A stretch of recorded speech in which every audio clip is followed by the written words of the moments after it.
लेकर के आज आशीष मिश्रा से पूछताछ होनी थी। पुलिस ने उन्हें तलब भी किया था, नोटिस भी चस्पा किया गया था, लेकिन आशीष मिश्रा आए ही नहीं। वो पुलिस के सामने हाजिर ही नहीं हुए, पूछताछ उनसे नहीं हो पाई। आपको बता दें कि सान्हे के बाद मीडिया में बयान देने वाला आशीष मिश्रा बयान कलमबंद कराने के लिए पेश नहीं हुआ। पुलिस को उसकी तलाश है। यह हैरानकुन है, मीडिया में बयान देने वाले मिश्रा के गिरेबान तक पुलिस के हाथ अब तक क्यों नहीं पहुंच सके। बहरहाल जराये के हवाले से यह खबर है कि आशीष नेपाल में छुपा है। जराये के मुताबिक अंकित दास की फॉर्च्यूनर कार में आशीष मिश्रा मौजूद था। अब तक आशीष के हादसे के मकाम पर होने की बातों की नफी की जा रही थी, वो खुद इसकी नफी कर रहा है। उधर दूसरी जानिब इस केस में 2 अफराद को गिरफ्तार भी किया गया। अब पुलिस को आशीष मिश्रा और अंकित की तलाश है।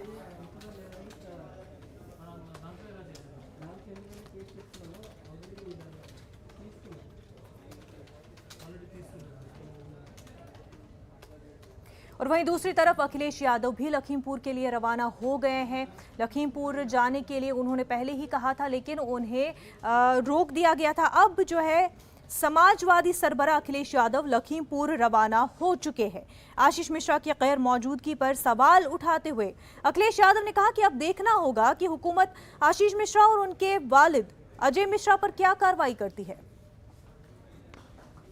और सुप्रीम कोर्ट ने सुमोटो नोटिस दिया है सरकार को। उम्मीद बढ़ी है सभी परिवार के लोगों को कि अब न्याय मिलेगा। सरकार को दिखाना चाहिए और सरकार को बताना चाहिए, ये जो बड़े बड़े विज्ञापन सरकार देती है कि सरकार दमदार सरकार है, तो दमदार सरकार को गरीबों के साथ खड़ा होना चाहिए। जिन्हें न्याय चाहिए, दमदार सरकार उनके साथ खड़ी दिखाई दे।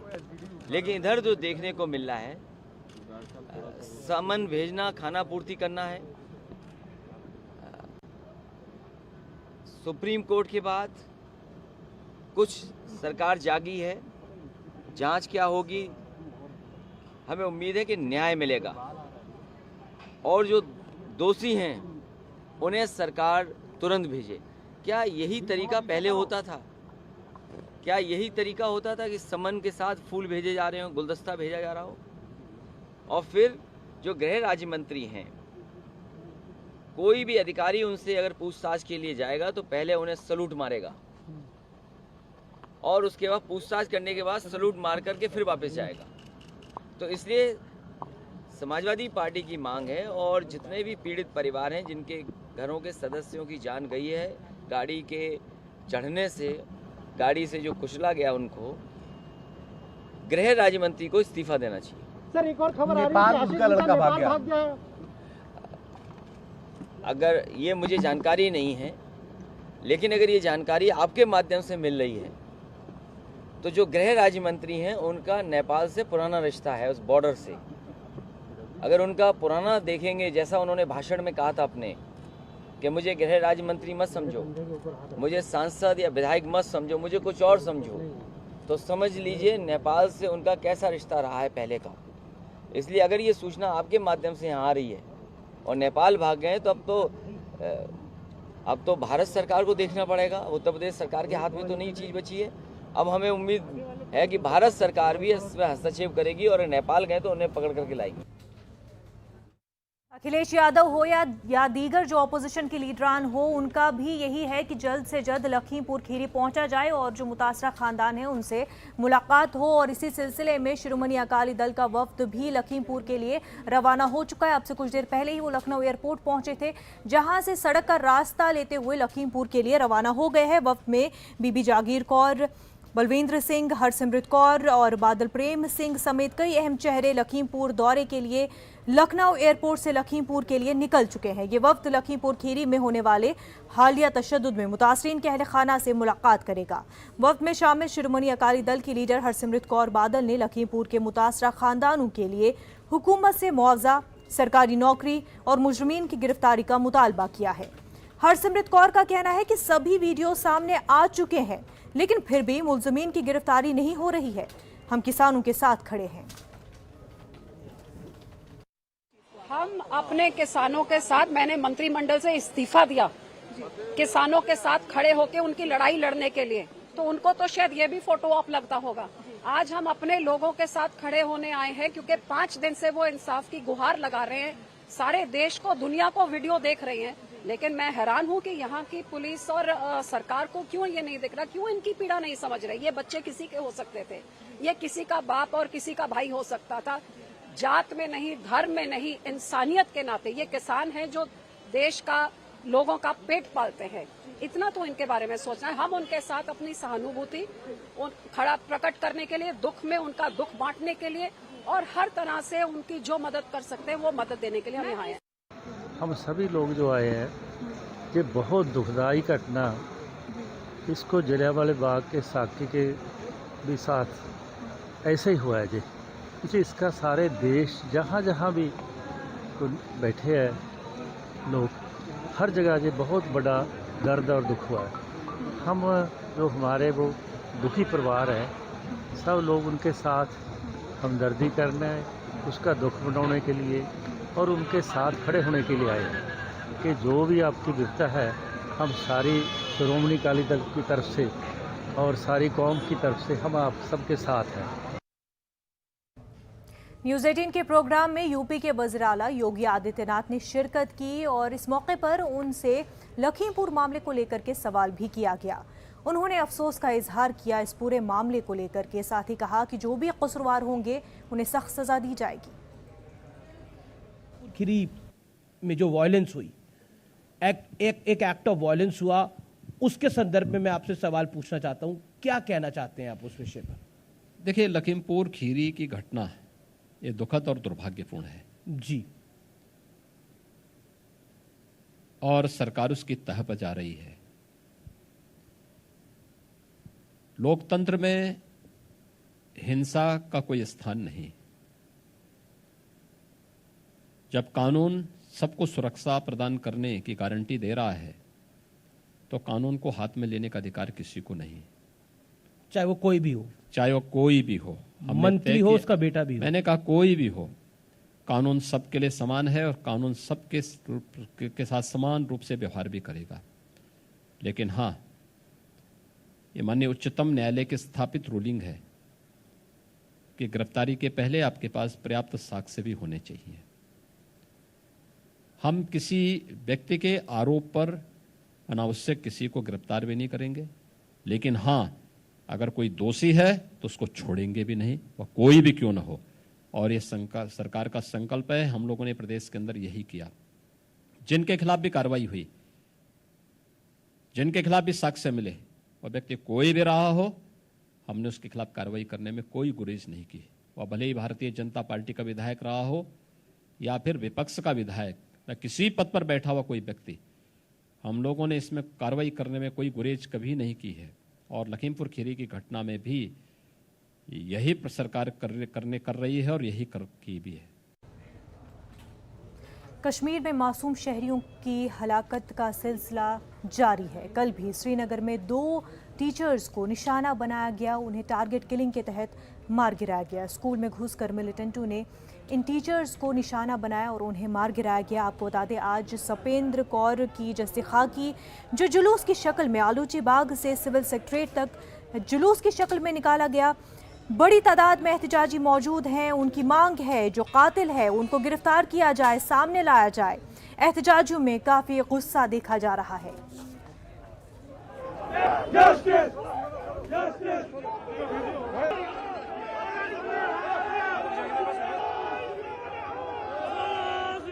सुपिंदर, तेरे खून से इनकलाब आएगा। वी वांट जस्टिस, हमें इंसाफ चाहिए। ये आप देख रहे हैं, सुपिंदर की लाश यहाँ पे लाई गई है एक जुलूस की सूरत में आलूची बाग से यहाँ। और गुस्सा सिर्फ कातलों के खिलाफ नहीं है, उन लोगों के खिलाफ नहीं है जिन्होंने कत्ल किया। गुस्सा सोसाइटी के हर तबके में है और ये गुस्सा सिविल सेक्रेटरीट के सामने पहुंचा। आप देखिए, ये सिविल सेक्रेटरीट है और सवाल इंतजामिया से भी है कि कातलों को पेश करो, और न सिर्फ पेश करो बल्कि ये जवाब भी दे दो कि आखिर 1 साल में 28 आम शहरी मारे गए और कल एक स्कूल में 2 असातिज़ा को, एक प्रिंसिपल सुपिंदर कौर जिसकी बॉडी यहाँ पे रखी गई थी, जिसके बारे में इसके तमाम रिश्तेदार, आम लोग सब यही कह रहे हैं कि एक नेक खातून थी और न सिर्फ अच्छी उस्ताद थी, अच्छी एडमिनिस्ट्रेटर थी, अच्छी हमसाया थी, अच्छी उस्ताद थी, और इसका कत्ल हुआ और उसके खिलाफ जो गुस्सा उमड़ आया है, शायद मुझे लगता है पिछले कई सालों में पहली बार इस तरह ये गुस्सा सड़कों पे आया है। और लोग आप देख सकते हैं कि कितने यहाँ पे हैं जो ये मांग कर रहे हैं कि कातलों को पेश किया जाए और जवाब लिया जाए उन लोगों से जो ये कत्ल करते हैं, और साथ ही इंतजामिया भी जवाब दे कि आखिर ये कत्ल कैसे होते हैं। जहांगीर अजीज के साथ शब्बीर अहमद, न्यूज़ 18 उर्दू, श्रीनगर। कश्मीर के सूरत हाल पर यूपी के वज़ीर-ए-आला योगी आदित्यनाथ ने बयान दिया। उन्होंने कहा कि हिंदुस्तान 90 दहाई को पीछे छोड़ आया है, मुल्क 90 की दहाई को काफ़ी पीछे छोड़ चुका है। मरकज़ में मजबूत सरकार है, जो लोग आम शहरियों को निशाना बना रहे हैं उनको उसका खामियाजा भुगतना पड़ेगा। ये एक कश्मीर में जो हो रहा है ना, कभी वहाँ भी सहानुभूति व्यक्त कर देते तो लोग उनको नेता मानते हैं। आपको लगता नहीं कश्मीर में क्या हो रहा है? बिल्कुल, बहुत ही दुखद घटना है। जिस तरह से चिन्हित करके धर्म के आधार पर करके हिंदू और सिखों को निशाना बनाया जा रहा है। जो लखीमपुर खीरी में हिंदू और सिखों को लड़ाने का कुत्सित प्रयास कर रहे हैं ना, इनको कश्मीर का आईना दिखाना चाहिए। वहां पर इनको तालिबान के कृत्यों का आईना दिखाना चाहिए। और प्रदेश के अंदर लखीमपुर खीरी के मुद्दे का राजनीतिकरण कौन कर रहे हैं? जो तालिबान का समर्थन काबुल में कर रहे हैं। ये वही चेहरे हैं, ये मिलते जुलते चेहरे हैं। यहां पर हिंदू और सिखों में वैमनस्यता पैदा करने का प्रयास कर रहे हैं। कश्मीर में हिंदू और सिखों की निर्मम हत्या को पर मौन होते हैं, और काबुल में हिंदू, सिख और अन्य अल्पसंख्यक समुदाय पर होने वाले अत्याचार पर ये लोग तालिबान का बेशर्मी के साथ समर्थन करते हैं। देखिए, 1990 अब बहुत दूर जा चुका है, पर टारगेटिंग नया भारत है। पर एक घटना हो सकती है, अब वहां पर कोई भी कश्मीरी पलायन नहीं कर सकता कश्मीर से। आज भारत के अंदर एक मजबूत सरकार है, मोदी जी के नेतृत्व में, माननीय गृह मंत्री जी के नेतृत्व में। आंतरिक सुरक्षा पहले की तुलना में कई गुना सुदृढ़ हुई है। जिसने किया है वो भुगतने को भी तैयार हो गया होगा, वो भुगतेगा भी। आज कोई ऐसा नहीं कर सकता। गोरखपुर में योगी आदित्यनाथ ने बीजेपी आईटी सेल से भी खिताब किया। उन्होंने कहा कि आईटी सेल आज के दौर में काफ़ी अहम है। जो कोई भी पार्टी के खिलाफ मुहिम चलाता है उसको जवाब देने के लिए आईटी सेल काफ़ी अहम है।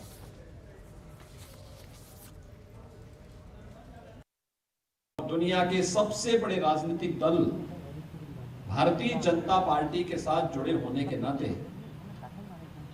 आपकी कुछ जिम्मेदारी भी है।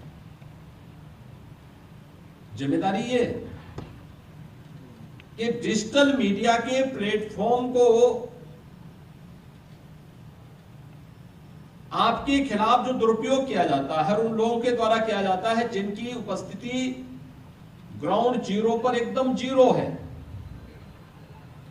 जमीन पर जिन लोगों की उपस्थिति एकदम जीरो है, लेकिन सोशल मीडिया के माध्यम से, डिजिटल मीडिया के माध्यम से वे लोग जिस तरीके से प्रभावी होकर के हमले करते हैं, जिस तरीके से आपकी अच्छे कार्यों में भी आपको पूरी तरीके से घेरने का प्रयास करते हैं, उन सभी लोगों का जवाब देने के लिए भी हमारे पास एक उचित प्रशिक्षण होना चाहिए। और इसलिए आज के इस अवसर पर, इस कार्यशाला में मुझे आप सबसे ही कहना है, आपने देखा होगा, चाहे वह फेसबुक हो, इंस्टाग्राम हो, ट्विटर हो या व्हाट्सएप हो, इन सब में आप देखते होंगे भारतीय जनता पार्टी के अपने अकाउंट हैं। प्रधानमंत्री मोदी जी का भी और केंद्र सरकार का भी और राज्य सरकार का भी उस पर प्रभावी उपस्थिति है। अगर हम थोड़ी भी उसको लाइक करें, कोई ट्वीट होता है रिट्वीट करें, अपना कंटेंट लिखें, सकारात्मक कंटेंट, छोटे छोटे वाक्यों में, बहुत लंबा नहीं होगा,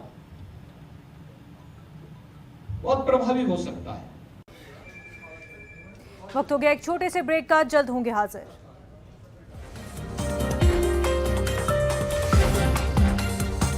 काफी अहम खबर है, लखीमपुर सान्हे पर सुप्रीम कोर्ट में समाअत जारी है। सीजेआई ने यूपी हुकूमत पर सवाल उठाए हैं। पूछा, कत्ल के केस में मुलजिमीन के साथ अलग सलूक क्यों हो रहा है। मिसाल के तौर पर दफा 302 के तहत केस दर्ज होता है तो पुलिस क्या करती है। हम जिम्मेदार हुकूमत और जिम्मेदार पुलिस देखना चाहते हैं। मुलजिमीन के साथ यकसा सलूक होना चाहिए। तो काफी अहम खबर आपको बता रहे हैं, सुप्रीम कोर्ट में समाअत जारी है लखीमपुर मामले को लेकर के। वहीं सीजेआई ने यूपी हुकूमत पर सवाल उठाए हैं। कल भी सवाल उठाए गए थे, आज भी जो है लखीमपुर मामले को लेकर के सीजेआई ने सवाल उठाए हैं। पूछा है, कत्ल के केस में मुलजिमीन के साथ अलग सलूक क्यों हो रहा है। मिसाल के तौर पर दफा 302 के तहत केस दर्ज होता है तो पुलिस क्या करती है। हम जिम्मेदार हुकूमत और जिम्मेदार पुलिस देखना चाहते हैं। मुलजिमीन के साथ यकसा सलूक होना चाहिए। इस तरह के बड़े सवालात सुप्रीम कोर्ट ने उठाए हैं।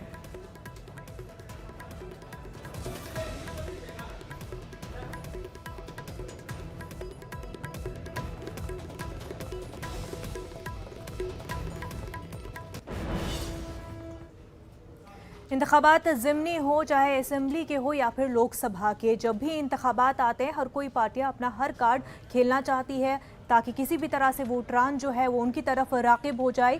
वहीं मध्य प्रदेश में ज़िमनी इंतखाबात होने हैं और इस हवाले से पार्टियां भी तैयारी कर रही हैं। बीजेपी हो, कांग्रेस हो, दोनों की ये कोशिश है कि वोटरान को अपनी जानिब राग़िब करे। आपको बता दें, मध्य प्रदेश में 3 असेंबली और पार्लिमानी सीट के लिए होने वाले ज़िमनी इंतखाबात को लेकर सियासी पार्टियों के जरिए वोटर्स तक पहुँचने के लिए हर रोज नया कार्ड खेला जा रहा है।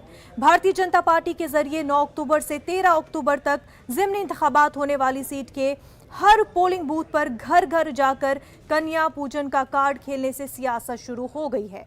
भारतीय जनता पार्टी के जरिए घर घर जाकर कन्या पूजन करने और आशीर्वाद लेने को जहां कदीम तहजीब का हिस्सा बताया जा रहा है, वहीं कांग्रेस ने बीजेपी पर इल्जाम लगाते हुए अपनी नाकामी को छुपाने के लिए जज्बाती इशू पर अवाम को गुमराह करने का इल्जाम लगाया है।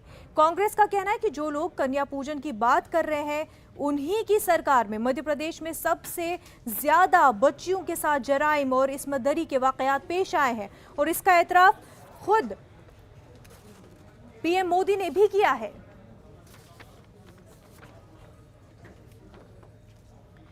हमारे साथ हमारे नुमाइंदे मेहताब आलम भोपाल से बराह रास्त जुड़ चुके हैं। मेहताब आलम, ज़िमनी इंतखाबात होने हैं और इस हवाले से बीजेपी और कांग्रेस सियासत कर रही है। बीजेपी कन्या पूजन कर रही है तो कांग्रेस इसे ढोंग बता रही है। मुनज़्ज़र, इसकी वजह यह है कि कन्या पूजन की अगर बात करें तो हिंदुस्तानी तहजीब में जो हिंदू तहजीब का एक बड़ा हिस्सा है, लेकिन सवाल बुनियादी यह है कि वो तमाम इलाके जहां पर ज़िमनी इंतखाबात होने हैं, कन्या पूजन का इनेकाद वहीं पर क्यों किया जा रहा है, ये सवाल कांग्रेस के जरिए उठाया जा रहा है। उसका कहना है कि अगर कन्या पूजन करना है तो शौक से किया जाना चाहिए, लेकिन कन्या पूजन सिर्फ उन्हीं जगहों पर जहाँ पर 11 असेंबली हल्के हैं वहीं पर किया जाए और बाकी जगहों पर न किया जाए। इससे साबित होता है कि भारतीय जनता पार्टी को सिर्फ अपने वोटों की पड़ी है, उसको हिंदू तहजीब से कोई लेना देना नहीं है। और इसी के साथ साथ कांग्रेस ने यह भी सवाल उठाया है कि मध्य प्रदेश की में जिस तरह से जराइम हुए हैं और एनसीबी की जो रिपोर्ट है और खवातीन की तशद्दुद को लेकर जो है असमदरी के जो मामले हैं उसमें हिंदुस्तान में सबसे टॉप पर मध्य प्रदेश है। तो अगर भारतीय जनता पार्टी को बच्चियों से, खवातीन से जो है मोहब्बत है तो उस पर अमल करके देखा है कि जराइम का खात्मा हो। बिल्कुल इंसाफ मांगने की बात यहाँ पर हो रही है और जिस तरह से लगातार मध्य प्रदेश में देख रहे हैं बीजेपी और कांग्रेस हर मुद्दे को लेकर के एक दूसरे पर हमलावर ही होती है। मेहताब आलम, बेहद शुक्रिया तमाम तर तफसीलात के लिए। न्यूज़ रूम लाइव में फिलहाल इतना ही, हमें दीजिए इजाजत। आदाब।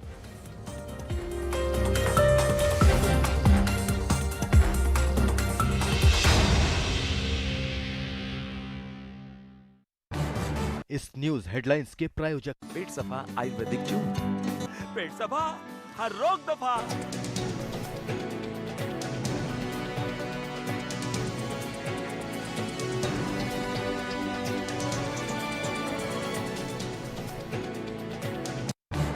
इस न्यूज हेडलाइंस के प्रायोजक पेट सफा आयुर्वेदिक जूम। पेट सफा हर रोग दफा।